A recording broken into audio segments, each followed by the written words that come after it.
Pas më shumë se 3 muajsh tensionesh dhe kufizimesh të forta në lundrim, trafiku detar në ngushticën e Hormuzit po rikthehet gradualisht në normalitet. Të dhënat e platformës së monitorimit detar Marine Traffic tregojnë se një rritje të dukshme të lëvizjes së anijeve pas nënshkrimit të marrëveshjes së përkohshme të paqes mes Shteteve të Bashkuara dhe Iranit.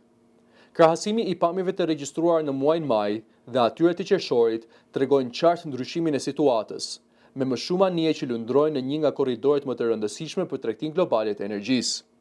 Ngushtica e Hormuzit kishte mbetur kryesisht e mbyllur për transportin detar për më shumë se 100 ditë për shkak të konfliktit mes SBA-s dhe Iranit. Kufizimet kishin shkaktuar shqetësime serioze në tregjet ndërkombëtare, pasi përmes kësaj rruge kalon një pjesë e konsiderueshme e eksporteve botërore të naftës.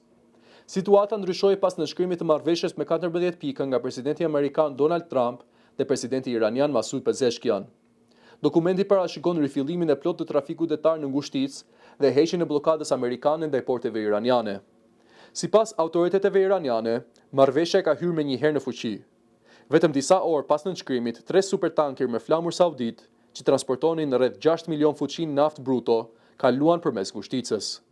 Sipas analizave të lëvizjeve detare, këto ishin ndërgesat më të mëdha të naftës që kanë kaluar në këtë korridor gjatë javëve të fundit.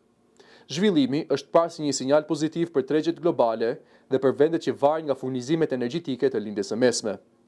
Megjithatë, ekspertët paralajmërojnë se situata mbetet e brisht.